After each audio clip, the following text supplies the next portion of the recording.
Il était une fois un vieil homme qui était assis à l'entrée de la ville. Il était connu, réputé à cause de sa sagesse. Les gens venaient le consulter pour avoir des conseils, pour bénéficier de ses conseils avant de se lancer dans un business, dans une affaire quelconque. Et il était réputé pour sa sagesse. Un jour, un jeune homme s'approcha de lui et lui demanda: bonjour vieil homme, je voulais m'installer ici. Je viens d'une ville lointaine. Mais dis-moi d'abord, comment se comportent les gens d'ici? Comment sont les gens qui vivent ici dans ces lieux? Le vieil homme le regardant et lui demande et lui repose la question. Dis-moi d'abord, jeune homme, comment se comportaient les gens d'où tu viens? Et sans hésitation, le jeune homme répondit: égoïste, méchant. Ils étaient tellement méchants au point qu'il n'y avait personne en qui se confier.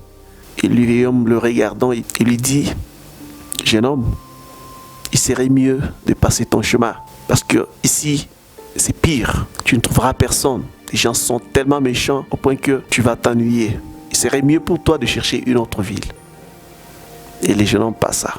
Quelques heures plus tard, un autre jeune homme vint devant lui. Bonjour vieil homme. On m'a appris que vous êtes un homme sage, vous donnez des conseils aux gens. Dites-moi, je voulais habiter dans cette ville. Je viens d'une ville lointaine. Dites-moi comment se comportent les gens d'ici. Et le vieil homme le regarda encore et lui repose la même question. Dis-moi d'abord, jeune homme, comment se comportent les gens d'où tu viens? Et avec sourire aux lèvres, le jeune homme dit: accueillant, bienveillant, honnête, au point que j'avais du mal à les quitter. Je les ai quittés malgré moi. Et le vieil homme le regardant lui dit: tu as fait un bon choix. Ici également, tu trouveras des bonnes personnes, honnêtes, donc tu es au bon endroit. Et juste à côté, il y avait un marchand qui faisait boire ses chameaux. Alors, et il avait suivi la discussion entre le vieil homme et les deux jeunes gens. Alors il s'est dit dans son cœur: comment est-ce que le vieil homme que je prends pour sage, que tout le village prend pour sage, peut donner deux réponses diamétralement opposées à une même question? Il ferait mieux que je m'approche de lui et que je lui demande: comment est-ce possible? Le marchand s'approchant du vieil homme et lui demanda avec courage: bonjour vieil homme, je vous ai entendu vous entretenir avec les deux jeunes gens. Chacun vous a posé la même question. Mais comment se fait-il, comment est-ce possible que vous puissiez donner deux réponses différentes? Et le vieil homme lui répondit: mon fils, écoute. Chacun porte dans son cœur son propre univers et il le retrouvera partout où il va.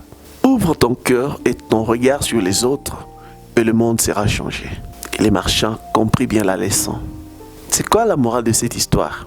L'attitude que nous voulons que les autres aient à notre endroit, commençons d'abord par manifester cela à l'endroit des autres. Vous voulez que les autres vous aiment?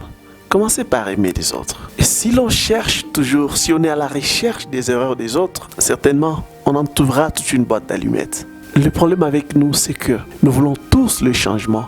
Curieusement, personne ne veut changer. Quelqu'un a dit: l'amour est la seule chose au monde qui double lorsqu'on le partage. Demeurez bénis, ayez la paix sur vous.